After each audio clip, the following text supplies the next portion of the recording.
Sir നമ്മളെ എല്ലാവരെയും ത്രസിപ്പിക്കുന്നു. പക്ഷേ പ്രേക്ഷകർക്കും കൂടെ സാറിന് നിന്ന് എഴുതി വായിച്ച് നമ്മളെ മനസ്സിലാക്കുകയാണെങ്കിൽ നേരിട്ട് പറയുന്നതിൻ്റെ ഒരു സുഖമുണ്ടല്ലോ. അപ്പോൾ ആ അനുഭവത്തെക്കുറിച്ച് ഒന്ന്. കൈലാസ പ്രദക്ഷിണം പൂർത്തിയാക്കാൻ വേണ്ടിയിട്ടുള്ള നൈറ്റിൽ കനത്ത മഴയും ഇടിവെട്ടും പ്രകൃതിയുടെ എല്ലാ വിധത്തിലുള്ള രൂക്ഷഭാവങ്ങളും യാത്രയിൽ ഒറ്റപ്പെട്ടു പോകുന്നു. അങ്ങനെ ക്യാമ്പിൽ എത്തുന്നതിന് മുമ്പ് അപ്പോൾ അരക്കെട്ടിങ്ങനെ മരവിച്ച് തുടങ്ങി കഴിഞ്ഞിട്ട് ഒരു വടിയുടെ ബലത്തിൽ ഇങ്ങനെ നിരങ്ങിയുള്ള യാത്ര മാതിരിയായി അത്. അപ്പോഴാണ് ദൂരെ ഒരു ലൈറ്റ് കാണുന്നത്. പിന്നെ അത് ലക്ഷ്യം വെച്ച് എങ്ങനെയോ അവിടെ എത്തിപ്പെടുമ്പോൾ അടുത്തെത്തും തോറും എനിക്ക് മനസ്സിലായി ഒരു ഓൾഡ് മാൻ അവിടെ അങ്ങനെ പുതച്ച് ഇരിക്കുന്നുണ്ട്. ഒരു വിളക്കോടെ ഞാത്തിയിട്ടുണ്ട്. അദ്ദേഹത്തിൻ്റെ ആ ശ്രദ്ധ കയറില്ലായിരുന്നെങ്കിൽ ഈ തണുപ്പ് വേണി മുകളിലോട്ട് ബാധിച്ച് അത് അപകടമാകുമായിരുന്നു.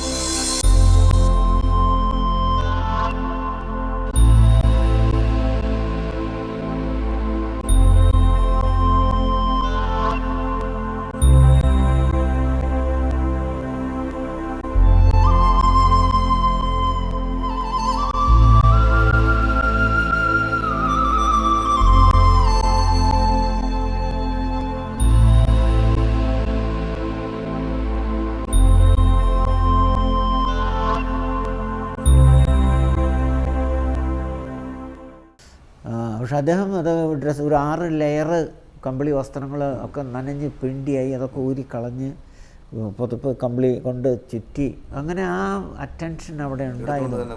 എടുത്തുകൊണ്ട് അങ്ങോട്ട് റൂമിൽ കൊണ്ടുപോയി കെടുത്തി. അപ്പോൾ 2 കാര്യങ്ങൾ എനിക്ക് ഓർമ്മയ്ക്ക് നല്ലോണം ഉണ്ട്, മെമ്മറിക്കൊന്നും ഒരു കുഴപ്പമില്ല. 2 കാര്യം ഞാൻ ശ്രദ്ധിച്ചത്, ഒന്ന് ഇദ്ദേഹത്തിൻ്റെ കണ്ണുകൾ ഈ രാത്രിയിൽ പൂച്ചയുടെ കണ്ണ് തിളങ്ങുന്ന മാതിരി തിളങ്ങുന്നുണ്ട്. ഞാൻ മുമ്പേ പറഞ്ഞു എനിക്ക് ക്രിയായോഗശാസ്ത്രം അറിയില്ല, മറ്റേ യാതൊന്നും എനിക്ക് അത് അന്ന് അറിയില്ല. പിന്നെ എന്നെ പുതപ്പിച്ചൊക്കെ കെടുത്തി ഞാൻ ഓക്കെ ആയി.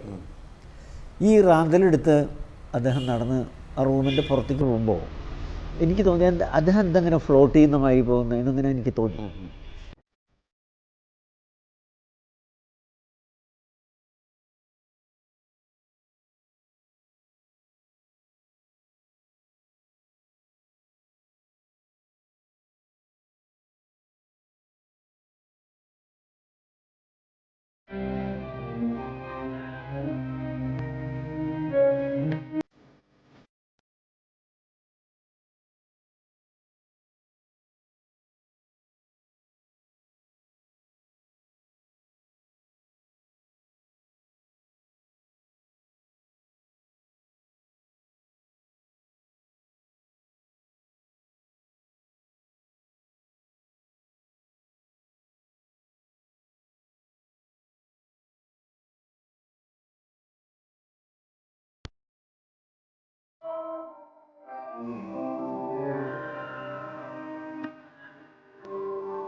അപ്പം കാലത്ത് എഴുന്നേറ്റപ്പോഴേ ഞാൻ തീരുമാനിച്ചു കഴിഞ്ഞു ഇദ്ദേഹത്തിന് ഒരു ജോഡി കമ്പിളി വസ്ത്രം പുതിയതുണ്ട് എൻ്റെ കയ്യിൽ, അത് കൊടുക്കണം. ഒരു 50 യുവാൻ്റെ നോട്ടും ഒരു കറൻസിയും കൊടുക്കണം.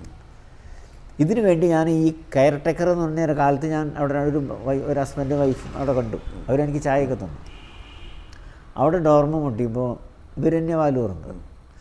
അപ്പം ലാംഗ്വേജ് പ്രോബ്ലമാണ്, ഒന്നും പറയാൻ പറ്റുന്നില്ല. അപ്പം ഞാനിങ്ങനെ ഉയരം കുറഞ്ഞ് ഇങ്ങനെ ഒരാളെന്നൊക്കെ പറഞ്ഞപ്പോൾ അവർ പറഞ്ഞു ഇവിടെ എന്നുള്ള നിലയ്ക്കാന്ന് പറഞ്ഞു. അപ്പോൾ ഞാൻ ആ ചെറിയ റൂമിലേക്ക് ഒന്ന് എത്തി നോക്കി ചെയ്ത് അവിടെ ആരുമില്ല. അപ്പോൾ ഞാൻ വിചാരിച്ചു ഇദ്ദേഹം ഏർലി മോർണിംഗിൽ എൻ്റെ ബേസ് ക്യാമ്പിലേക്ക് പോയിട്ടുണ്ടാവും. ഓക്കെ, അവിടുന്ന് അങ്ങനെ ഞാൻ എൻ്റെ നടത്തം തുടർന്നു. വൈകുന്നേരം 5 മണിക്ക് ആ പ്രദക്ഷിണം പൂർത്തിയാക്കി ബേസ് ക്യാമ്പിലെത്തി. അപ്പോൾ അവിടെ ഞങ്ങളുടെ ചൈനീസ് ഗൈഡ് പുച്ചോങ് എന്ന് പറഞ്ഞ ഗൈഡുണ്ട്, പിന്നെ ടീം അംഗങ്ങളൊക്കെ ഉണ്ട്. അങ്ങനെ അതൊക്കെ കഴിഞ്ഞിട്ട് ഞാൻ ഈ പുച്ചോങ്ങിനെ സ്വകാര്യമായി വിളിച്ചിട്ട് ഇങ്ങനെ പറഞ്ഞു. ഒരു മുഖത്തൊക്കെ ഇങ്ങനെ വരയായിട്ട് കണ്ണൊക്കെ ഒരു ഷോർട്ട് ഫെല്ലോ ഉണ്ടായിരുന്നു. അദ്ദേഹമാണ് എന്നെ രക്ഷിച്ചെടുത്തത്. അദ്ദേഹം ഇവിടേക്ക് വന്നിട്ടുണ്ടെന്ന് തോന്നുന്നുണ്ട്. ഞാൻ അവർക്ക് ഒരു ഉപഹാരം കുറച്ച് പൈസയൊക്കെ കൊടുക്കണം. ഇത് കേട്ടിട്ട് പുച്ചോങ് പറഞ്ഞു, യു ആർ മാഡ്, അങ്ങനൊരാളില്ല. 2.5 മാസം കൈലാസ് മാനസരോവർ യാത്ര ഷെഡ്യൂൾ ചെയ്ത് കഴിഞ്ഞാൽ അവിടെയുള്ള ആ ഭാര്യയും ഭർത്താവാണ് അതിൻ്റെ കെയർ ടേക്കേഴ്സ്. അവർ മാത്രമേ ഉള്ളൂ അവിടെ. അവരുടെ ഡ്യൂട്ടി എന്താണെന്ന് വെച്ചാൽ ഈ 3-ാമത്തെ ദിവസത്തെ ഈ ക്യാമ്പാണ് അത് മോസ്റ്റ് ഡിഫിക്കൽട്ട്. എത്ര ഏർലി ആയാലും 10 മണിയാവാതെ എത്തില്ല രാത്രി. അപ്പോൾ ഇവരുടെ ഡ്യൂട്ടി എന്താ വെച്ചാൽ വരുന്നവർക്ക് പാത്രങ്ങൾ കൊടുക്കുക, പാചകം ചെയ്യാൻ, ഈ പുതപ്പും കിടക്കകളും സപ്ലൈ കൊടുക്കുക. പിറ്റേ ദിവസം കാലത്ത് തീർത്ഥാടകർ നേരത്തെ എഴുന്നേറ്റ് 9-9:30 ആകുമ്പോഴേക്കും സ്ഥലം വിടും. അപ്പോൾ അടുത്ത ട്രിപ്പിന് വേണ്ടി കാത്തിരിക്കുക. ഇവർക്കുള്ള റേഷനൊക്കെ ഞങ്ങളുടെ ഓരോ ടീമിൻ്റെയും കൂടി വരുന്ന കൂലിക്കാരുടെ കയ്യിൽ കൊടുത്തേക്കും. ഇതല്ലാതെ നീ പറഞ്ഞ മാതിരി രാത്രി 2 മണിക്ക് 1:45, 2 മണിക്ക് നിന്നെ കാത്ത് ഒരാളവിടെ പുതച്ചിരിക്കുക, അത് ഇമ്പോസിബിൾ, അങ്ങനെ ഒരു വിഷയമില്ല. ബട്ട് ഞാൻ ഈ സംഭവം അനുഭവിച്ചതാണ്. അതുകൊണ്ടാണ് ഞാനിത് പറയാനൊക്കെ ജീവിച്ചിരുന്നതും ഒക്കെ ഇതൊക്കെ. സാർ ഇപ്പോൾ നമ്മുടെ വിഷയത്തിൽ പെട്ടെന്ന് കാര്യം ചോദിച്ചു വന്നു. സാറിൻ്റെ അനുഭവങ്ങളുടെ ഒരു ക്രോഡീകരണം എനിക്കറിയാം, എല്ലാം പുസ്തകം വായിച്ചിട്ടുള്ളതുകൊണ്ട്. പല സംഭവങ്ങൾ ഇപ്പം നമ്മളെടുത്ത് പരാമർശിച്ച് പറഞ്ഞാണ് ഇപ്പോൾ ഈ പറഞ്ഞ 2 കാര്യങ്ങൾ. ഇതല്ലാതെ സാർ ഒരു കൂടാരത്തിൽ താമസിച്ചപ്പോണ്ടായപ്പോൾ രാത്രി ഒരു ശബ്ദം കേട്ടിറങ്ങിയപ്പോൾ ഒരു നീലപുഷ്പം, അത് ഉടനെ ഇറുത്തെടുത്ത് ആ തണ്ടിൽ നിന്നല്ലേ അതിൻ്റെ നീര് പോവാത്ത, അത് സദോപം തടാകത്തിലേക്കുള്ള മാർഗത്തിലാണ്, ബദരിധാമത്തിൽ വെച്ചത്. അതും അത് ഞാൻ നേരിട്ട് കണ്ടിട്ടില്ല. ബട്ട് വിഷയം എന്താണെന്ന് വെച്ചാൽ രാത്രി 2 മണിക്ക് ഉണർന്ന് നോക്കുമ്പോൾ ഈ കൂടാരത്തിൻ്റെ പുറത്തേക്കുള്ള കെട്ടഴിച്ചിട്ടുണ്ട്, അത് കാറ്റത്ത് കിടന്ന് അടിക്കുന്നുണ്ട്. അപ്പോൾ ഞാൻ ടോർച്ചടിച്ച് നോക്കുമ്പോൾ ആ മൂലയിൽ ചുരുട്ടി വെച്ചൊരു കിടക്കമ്പിൽ ഒരു നീല താമരയുടെ ഒരു പുഷ്പം അപ്പുറത്തെടുത്തതാണ്. അപ്പോൾ ഇതെങ്ങനെ ഇവിടെ വന്നു എന്ന് വെച്ചിട്ട് ഞാൻ നോക്കുമ്പോൾ എൻ്റെ കൂടെയുള്ള ആൾ നോക്കുമ്പോൾ ആൾ മൂടി വെച്ചുകൊണ്ട് ഉറങ്ങുന്നുണ്ട്. അപ്പോൾ നോക്കുമ്പോൾ ഈ ചൗക്കാളത്തിലൊക്കെ നനഞ്ഞ കാൽപ്പാടുകൾ കാണുന്നുണ്ട്. മനസ്സിലായ? അല്ലാതെ പിന്നീടുള്ള നിരവധി ബദരി യാത്രകളിലൊക്കെ ഞാനിങ്ങനെ അന്വേഷിച്ചിട്ടുണ്ട്. ഒരിക്കൽ പോലും ഞാൻ കണ്ടിട്ടില്ല. അതോട് കണക്ട് ചെയ്ത് ഞാൻ ചോദിച്ചത്, എനിക്ക് തോന്നുന്നു ഞാൻ വായിച്ചപ്പോൾ എനിക്ക് ഒരിക്കൽ സാറിനോട് വിളിച്ച് ചോദിച്ചിരുന്നു, വ്യക്തമായ സാറ് മറുപടി പറഞ്ഞില്ല. ഇപ്പോൾ പ്രേക്ഷകർക്ക് വേണ്ടി ചോദിക്കുകയാണ്. കിന്നർ എന്നൊരു ഗ്രാമത്തിലെ അതിനെക്കുറിച്ച് സാറ് ഒരിക്കൽ പറഞ്ഞിരുന്നു.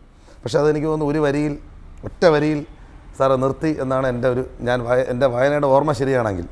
അന്ന് രാത്രി ഉറങ്ങിക്കിടക്കുന്ന സമയത്ത് ഒരു സ്ത്രീയുടെ ഒരു സംഗീതം കേട്ട് സാർ ഉണരുന്നതും, പക്ഷേ അത് സ്വപ്നമല്ല, ഉണർന്നവിടെ കേൾക്കുന്നുണ്ട്. പക്ഷെ സാറ് പറയുന്നത് ആ ഗ്രാമം കിന്നർ ഞാൻ ആദ്യമായി അതിനു മുമ്പ് തന്നെ സാങ്കളയിൽ വെച്ചിട്ട് തന്നെ എനിക്ക് അനുഭവം ഉണ്ടായിട്ടുണ്ട്. ആ സാങ്കളയിൽ രാത്രി ഞാൻ ഉറങ്ങിയിട്ട് ഒരു ഡ്രീം കാണുന്നൊരു സംഭവം ഞാനിതിൽ പറഞ്ഞിട്ടുണ്ട്. ഞാൻ ഒരു ഗ്രാമം കണ്ടുകൊണ്ടിരിക്കുകയാണ് ഉറക്കത്തിൽ. ഉണരുന്നത് ഈ ഗ്രാമം കണ്ടുകൊണ്ടാണ്. അപ്പോൾ ഇത്ര വണ്ണമുള്ള ദേവദാരു വൃക്ഷങ്ങൾ നിൽക്കുന്നു, നദി ഒഴുകുന്നു, വിളഞ്ഞു കിടക്കുന്ന ഗോതമ്പ് വയലുകൾ, പിന്നെ വൃക്ഷങ്ങൾ, അതായത് അത്രയും പാനോരമിക് ആയിട്ടുള്ളൊരു വില്ലേജാണ് ഈ കാണുന്നത്. ഉണർന്ന് ഞാൻ നോക്കിയപ്പോൾ ഇതൊക്കെ എനിക്ക് റീകളക്ട് ചെയ്യാൻ പറ്റി. ഒരു സിമ്പിൾ ഡ്രീം ആവും. പക്ഷെ സംഭവം ഉണ്ടായത് പിറ്റേ ദിവസം കാലത്ത് ഞങ്ങൾ ചിത്കുള്ളിലേക്ക് പോവാണ്. എന്നിട്ട് ചിത്കുള്ളിൽ പോയി ക്ലോസ് ടു ചൈനീസ് ബോർഡർ അവിടെ പോയി ഒരു ദിവസം ഹോൾട്ട് ചെയ്ത് കഴിഞ്ഞിട്ട് പിറ്റേ ദിവസം ഇവിടെ വന്ന് ഈ ബട്ട്ശ്ശേരി ഗ്രാമത്തിൽ പോകാനുള്ള അറേഞ്ച്മെൻറ്റ് ചെയ്തിട്ടുണ്ട്. അവിടേക്ക് വണ്ടി തിരിച്ചപ്പോഴാണ് ഞാൻ അത്ഭുതപ്പെട്ടു പോയത്. കാരണം ആ സെയിം ഏരിയ ആണ് ഞാൻ കാണുന്നത്. അത്രയും മണ്ണുള്ള നിരന്തരമായിട്ട് നിൽക്കുന്ന ദേവദാരു മരങ്ങൾ, ബാസ്വ നദി, ഒരു നദി ഒഴുകുന്നു, അത് ഒഴുകുന്നു. അതിൻ്റെ അപ്പുറത്ത് ഈ ഹിമാലയത്തിൻ്റെ ഈ ഹിമം മൂടി കിടക്കുന്ന മഞ്ഞുപർവ്വതങ്ങളുടെ അടിയിൽ ഒരു മനോഹരമായൊരു വില്ലേജ്. അപ്പോൾ എനിക്ക് അതായത് പിന്നീട് നമ്മൾ മെഡിറ്റേഷനിലും പക്ഷെ അത് ഉത്തരം അപൂർണമായി നിന്നു. അപ്പോൾ ഞാൻ എല്ലാവർക്കും വേണ്ടി ചോദിക്കുകയാണ്. അപ്പോൾ സാറ് പറഞ്ഞല്ലോ കിന്നർ എനിക്ക് അത് എനിക്ക് പരിചയമായിരുന്ന സ്ഥലമായിരിക്കും ആണ്. അതായത് എൻ്റെ വില്ലേജ്, എൻ്റെ ഗ്രാമമായിരുന്നിരിക്കണം.